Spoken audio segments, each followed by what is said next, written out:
Assalamualaikum warahmatullahi wabarakatuh. Apa kabar sahabat sejahtera berjamaah? Mudah-mudahan selalu dalam lindungan Allah Subhanahu wa taala. Alhamdulillahirabbil alamin, kita masih dalam keadaan sehat walafiat. Semoga kita selalu dalam lindungan Allah Subhanahu wa taala.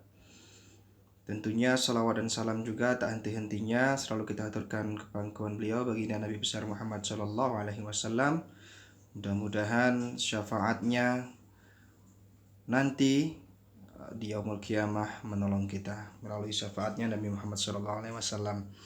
Pada hari ini insyaallah kita akan berbagi pelajaran pembacaan Iqra. Namun sebelumnya kita mengenali dulu letak-letak huruf-huruf cara bacanya melalui Al-Quran terbitan ini Al-Fatih Quran ya, Al-Quranul Karim, tafsir perkata tajwid dan ada kode Arabnya. Dan ini alhamdulillah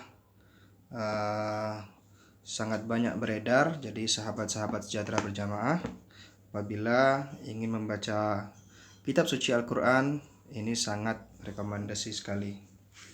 Baik, sebelum kita memasuki ke kitab Iqra, kita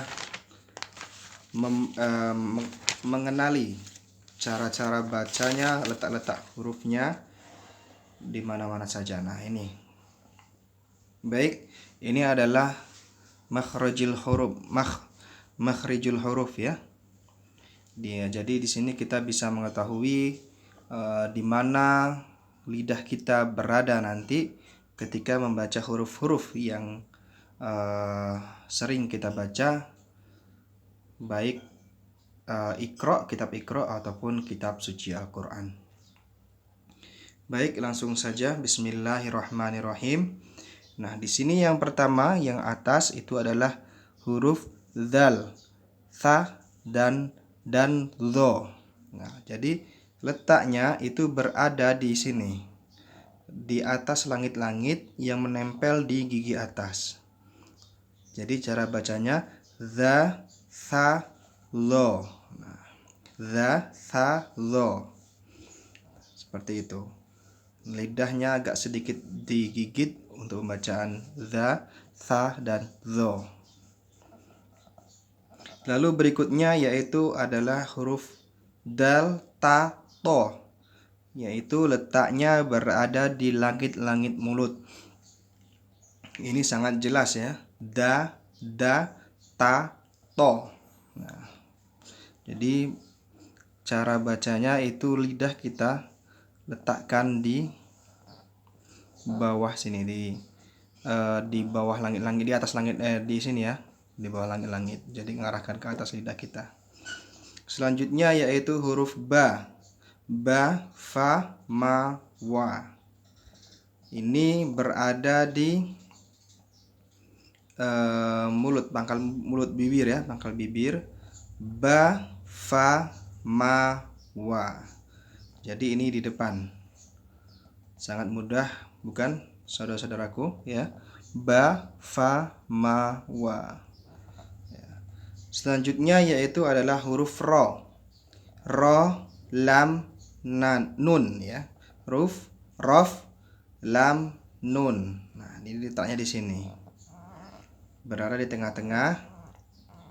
Berada di sini ya, di belakang gigi bawah. Ro, lam, nun. Selanjutnya ada huruf za, sin, shod, do. Nah, do, si, za masih berada di tengah-tengah. Za, sin atau sa, sin ya, shod, do. Letaknya sama hurufnya. Lidah kita pun berada di sini. Selanjutnya yaitu huruf ya. Ya, shin, jim.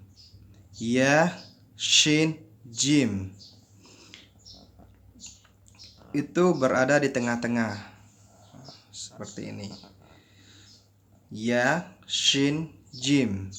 biasanya ini digunakan huruf-huruf yang tebal ya, seperti ya, shin, jim. Jadi peletakan lidah kita berada di sini cara membacanya. Lalu kita beranjak ke huruf qaf. Qaf, kaf. Nah, ini cara membacanya berada di sini. Suara kita keluar dari sini ya. Qaf, kaf. Biasanya di sini kalau ada orang yang kena amandel, nah di sini cara bacanya di sini. Qaf, kaf. Di sini. Nah, selanjutnya ini yang paling banyak keluar dari sini, dari kerongkongan, dari tenggorokan kita, yaitu huruf kha, ha, hamzah, ghin, ain, ha. Jadi saudara-saudaraku, sahabat-sahabat sejahtera berjamaah bisa merasakan bagaimana cara bacanya di sini, yaitu kha, ha, hamzah, ghin, ain, ha. Nah, ini sangat membantu sekali ya untuk mengenali huruf-huruf yang nantinya akan kita baca di Iqra ataupun di Al-Qur'an. Nah, di sini sangat banyak. Nah, ini keterangannya di sini. Nah, ini ada keterangannya ha, hamzah, halqiyah atau tenggorokan. Di sini. Lanjut lagi, di sini ada qaf, lahawiyah, tekak yang kami sebutkan tadi berada di sini. Makhrajnya di pangkal lidah dekat tenggorokan sejajar dengan langit-langit lunak. Seperti di sini ya. Nah, kalau ini tadi huruf-huruf yang ini tadi ya. Ha, hamzah, ain, ha, ghin, kha, ini makhrajnya di tenggorokan bagian dalam bawah, makhrajnya di tenggorokan bagian tengah yang di sini ya. Kalau hamzah dengan hamzah itu makhrajnya di tenggorokan bagian dalam bawah. Nah, ain, ha, makhrajnya di tenggorokan bagian tengah di sini. Lalu ada ghin, kha, makhrajnya di tenggorokan bagian luar atau atas. Selanjutnya yaitu qaf, makhrajnya di pangkal lidah dekat tenggorokan. Ini ya. Yaitu selanjutnya lagi kaf, makhrajnya di pangkal lidah sejajar dengan langit-langit lunak sedikit di bawah makhraj qaf. Makhraj qaf ya. Jadi qaf itu agak ke atas cara membacanya, sedangkan kaf itu sedikit di bawah makhraj qaf. Selanjutnya huruf syajariyah tengah lidah. Syajariyah yang berada di tengah-tengah lidah di sini. Ya. Yang pertama jim, lalu kedua shin dan ya. Makhrajnya di lidah bagian tengah sejajar dengan langit-langit keras bagian atas. Nah, di sini saudara sahabat-sahabatku ya. Jadi di sini makhrajnya di lidah bagian tengah sejajar dengan langit-langit keras bagian atas. Jadi agak sejajar dengan pembacaan huruf dal, ta, to di sini ya. Baik, selanjutnya yaitu asaliyah atau ujung lidah. Nah, asaliyah atau ujung lidah ya. Ada huruf zai, sin dan shad. Makhrajnya di ujung lidah lewat gigi seri atas, yaitu di atas gigi seri bawah dengan sedikit kelonggaran. Nah, di sini saudara-saudaraku ya. Nah, ini zain, zai, sin, shad, do. Nah, di sini masih jadi keterangannya yaitu di atas gigi seri bawah dengan sedikit kelonggaran. Jadi tidak rapat gigi kita tidak rapat, cara membacanya. Lalu huruf berikutnya yaitu zalqiyah, di pinggir lidah, ya, di pinggir lidah. Huruf apa saja? Ya, di sini ada 3 huruf yaitu lam, makhrajnya di ujung lidah sejajar dengan gusi atas. Nah, ini lam ya, sejajar dengan gusi atas. Selanjutnya yaitu ada huruf nun, makhrajnya di ujung lidah sedikit bawah makhraj lam. Nah, sedikit bawah artinya hampir sejajar ya, hampir sejajar, namun peletakan cara bacanya yaitu agak sedikit ke bawah dari ini tadi huruf lam. Makhrajnya di ujung lidah sejajar dengan gusi atas, sedangkan ini agak ke bawah. Nun. Nah, kalau lam itu lidahnya itu ke depan sini. Kalau nun masih agak ke belakang sini. Selanjutnya yaitu huruf ra. Makhrajnya di ujung lidah sedikit di bawah makhraj nun. Makhrajnya di ujung lidah sedikit di bawah makhraj nun. Ra. Ra. Nah, jadi ra agak ke dalam lagi. Seperti itu ya cara membacanya. Ra. Jadi agak ke dalam, artinya ke bawah. Anggap saja ini, kita anggap ini atas, ini depan, tengah, lalu atas, ke belakang. Ada nityah, langit-langit mulut. Ada berapa hurufnya? Ini ada 3 ya, yaitu to, da, ta. Nah, ini da, ta, to, da, ta. Makhrajnya di ujung lidah lewat pangkal gigi seri atas. Jadi letakkan lidah kita di pangkal gigi seri atas ini. To, dal, ta. Nah, seperti itu. Lidah kita letakkan di depan sini. Ada lagi huruf lisawiyah atau gusi. Nah, ini lisawiyah atau gusi.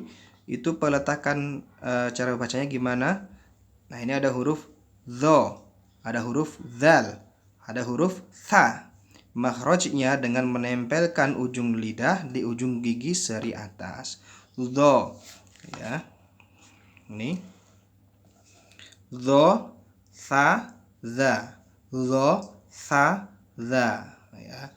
Ini berbeda dengan huruf shin atau berbeda dengan huruf ta, karena ini adalah titik atasnya ada 3, tapi ini menyerupai ta ya, menyerupai ta.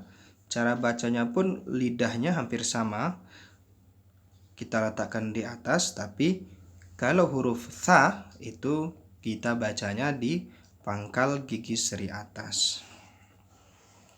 Kita ulangi lagi. Makhrajnya dengan menempelkan ujung lidah di ujung gigi seri atas.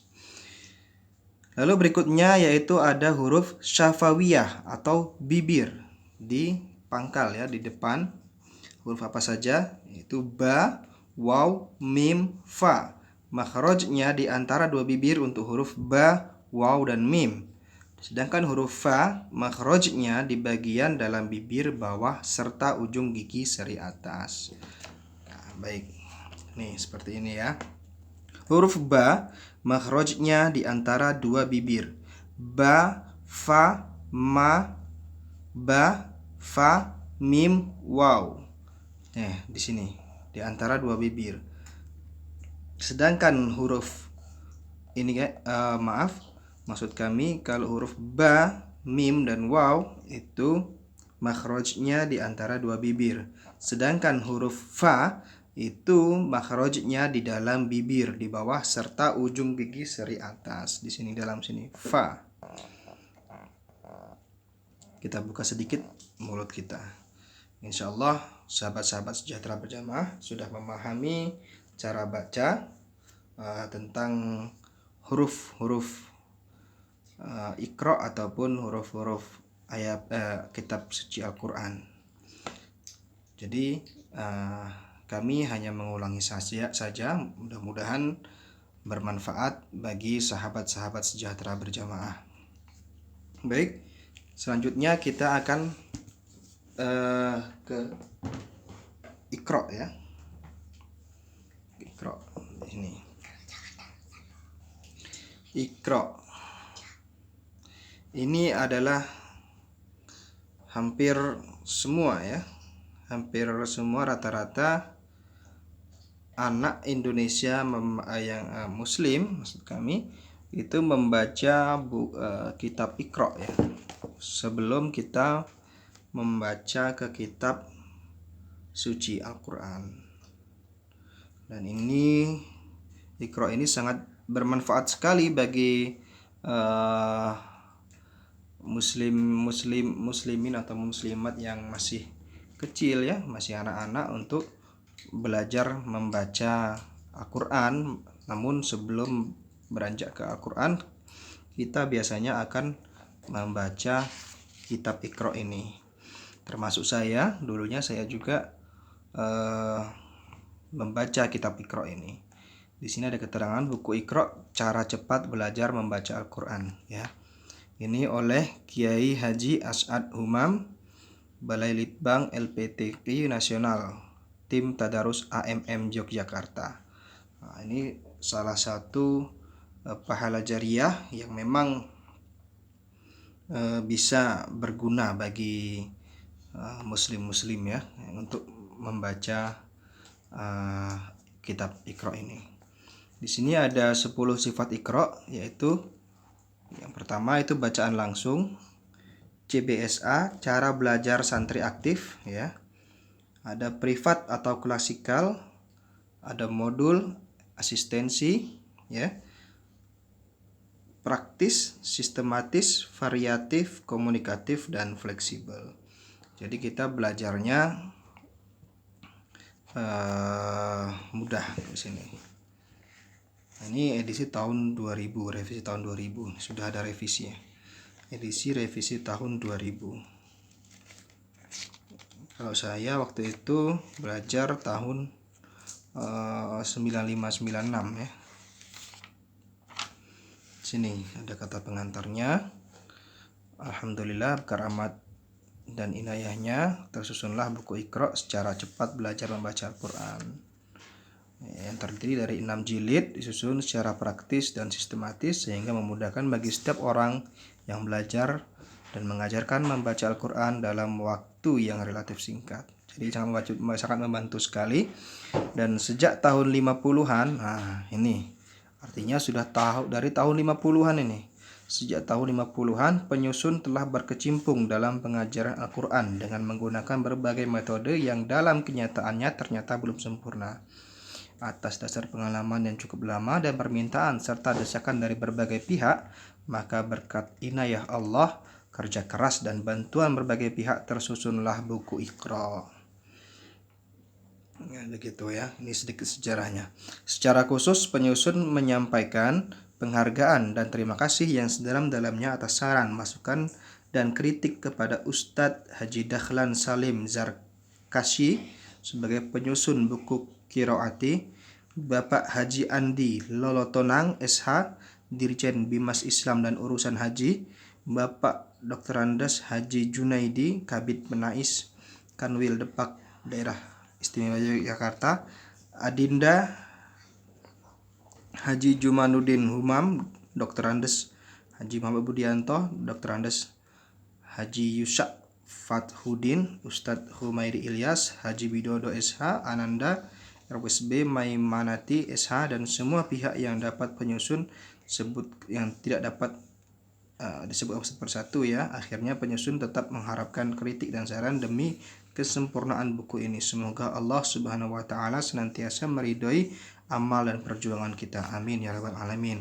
Nah, lihat di sini Yogyakarta 3 Juli 1990 sebagai penyusun yaitu Haji As'ad Umam. Ya.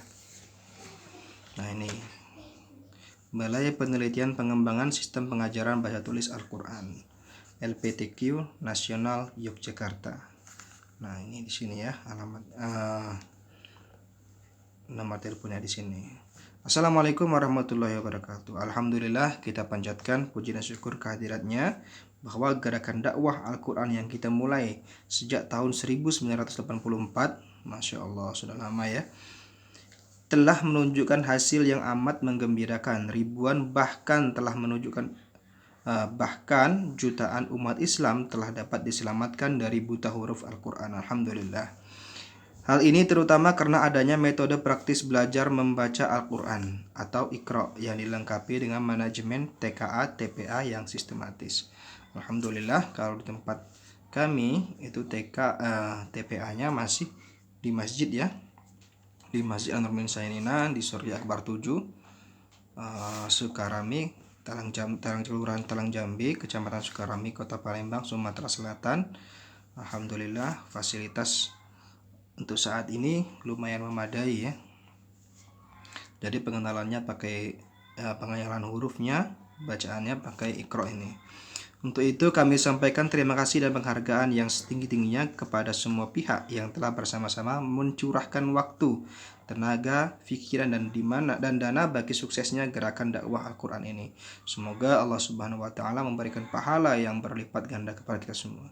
Pada kesempatan yang baik ini kami ingin menyampaikan pula bahwa pada awal milenium ketiga ini alhamdulillah kami telah berhasil mengadakan revisi dan penyempurnaan terhadap buku Iqra.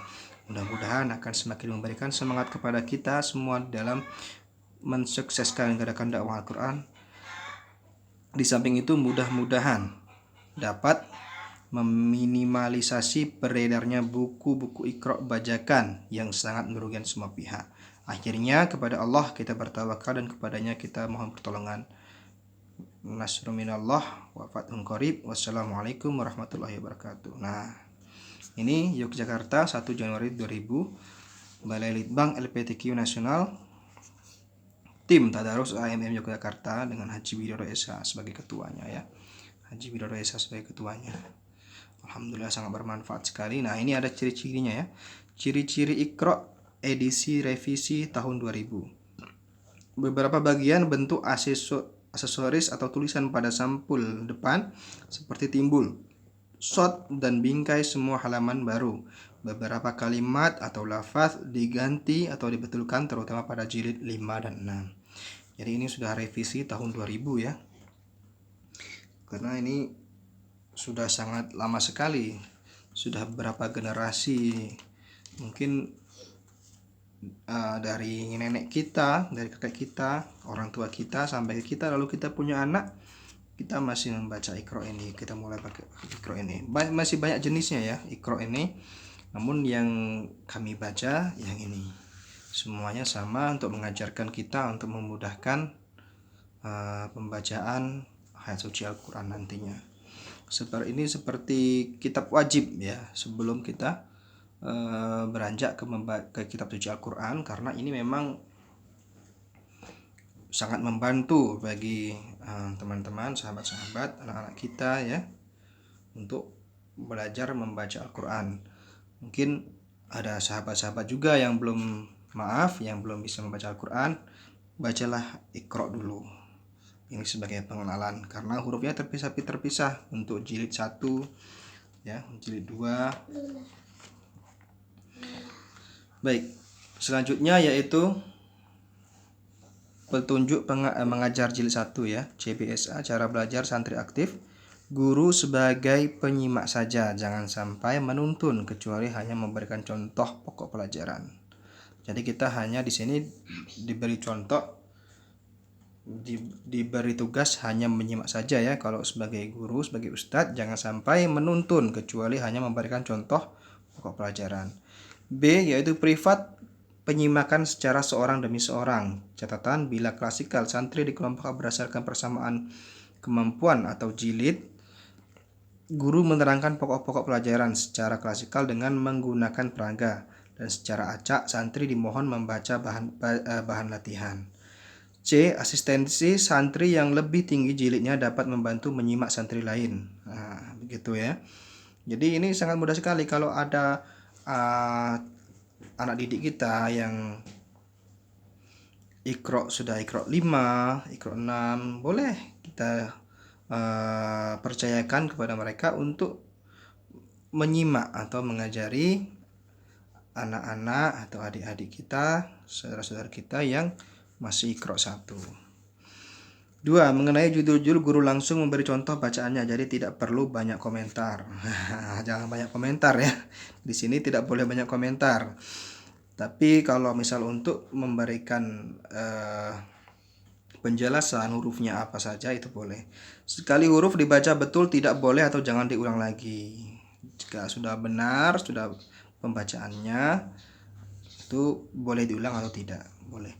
Bila santri keliru panjang-panjang dalam membaca huruf, maka guru harus dengan tegas memperingatkan, sebab yang betul dengan pendek-pendek dan membacanya agar terdiputus-putus bila perlu ditekan. Jadi kita pembacaannya ini harus jelas ya, yang panjang-panjang harus pendek-pendek. 5. Bila santri keliru membaca huruf, cukup betulkan huruf-huruf yang keliru saja dengan cara isyarah, umpamanya dengan kata-kata awas, stop, dan sebagainya ya. Seperti awas itu pendek, awas itu panjang gitu. Bila dengan isyarah masih tetap keliru, berilah titian ingatan, umpamanya santri lupa baca huruf za. Ustadz cukup mengingatkan titiknya, yaitu bila tidak ada titiknya dibaca apa? Dibaca ro ya.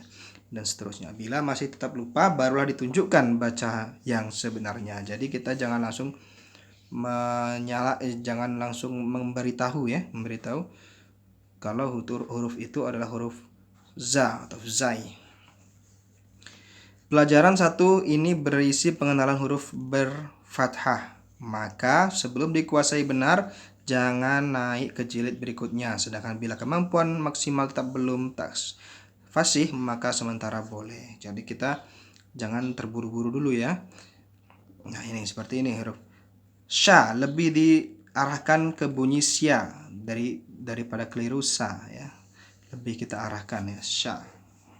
Do lebih diarahkan ke bunyi do kendor daripada keliru do. Do lebih diarahkan ke bunyi za. Dibaca dengan bibir agak maju. Nah, jadi lebih diarahkan ke bunyi za. Tapi bibirnya maju. Kalau za itu bibirnya terbuka. Kalau do itu bibirnya agak maju. Qaf lebih diarahkan ke bunyi ko karena daripada keliru huruf kho. Jadi ko. Tapi kita bentuk dengan huruf qalqalah ya. Ko. Kalau ini sini qiu. Nah, seperti itu. Jadi bisa naik ke pelajaran 2 dengan her pada huruf-huruf tertentu. Kalau misal ada yang salah boleh kita ulang. Bagi santri yang betul-betul menguasai pelajaran ya. Bagi santri yang betul-betul pelajaran sekiranya mampu berpacu dalam menyelesaikan pelajarannya, maka membacanya boleh diloncat-loncatkan, tidak harus utuh sehalaman. Nah, kalau sudah menguasai boleh loncat-loncat. Untuk EPTA sebaiknya ditentukan guru pengujinya, demikian semoga sukses. Amin ya rabbal alamin. Tahun 1990 ini sahabat-sahabat ya. Alhamdulillah sampai sekarang masih terjaga. Ininya susunannya. Maaf ini coret-coret karena ini memang sudah dari adik ipar saya, dan adik ipar saya sudah umur 20 tahun. Sekarang anak saya memakai kitab ini. Jadi masih terus berjalan. Alhamdulillah, semoga yang menyusun, yang mencetak, yang mengarang, yang menulis kitab ini mudah-mudahan selalu dalam rahmat Allah Subhanahu wa taala. Amin ya rabbal alamin. Baik, selanjutnya bismillahirrahmanirrahim. Bacaan langsung a, ba dan seterusnya, tidak perlu diurai atau dieja. Bacalah dengan suara pendek. Ya. Ada alif dan di atasnya hamzah, itu dibaca tetap a, sama dengan a. A ya. Selanjutnya yaitu aba. Selanjutnya ba'aba. Sama ya. Ini aba'a. Selanjutnya lagi huruf ba'a ya. A'aba, baba'a, ababa. Selanjutnya ba'aba, aba'a, aba'a. Selanjutnya yaitu a, ba, baba, ba, aba, aba. Sangat mudah sekali sahabat-sahabat ya. Mungkin sahabat-sahabat juga yang ada sudah sampai Al-Quran, yang menonton video ini, saya ucapkan banyak-banyak terima kasih ya. Mohon maaf, saya bukan mengajari, tapi ini hanya mengulang, mengingatkan bagi diri saya sendiri dan juga jamaah-jamaah sekalian. Mungkin itu saja video kita kali ini. Apabila saya ada kesalahan dan kekhilafan, saya mohon maaf yang sebesar-besarnya. Kepada Allah saya mohon ampun. Dan jangan lupa untuk subscribe yang belum subscribe channel ini, dan jangan lupa like dan juga share ya. Mudah-mudahan Allah membalas segala kebaikan sahabat-sahabat sekalian. Dan kami akhiri, assalamualaikum warahmatullahi wabarakatuh.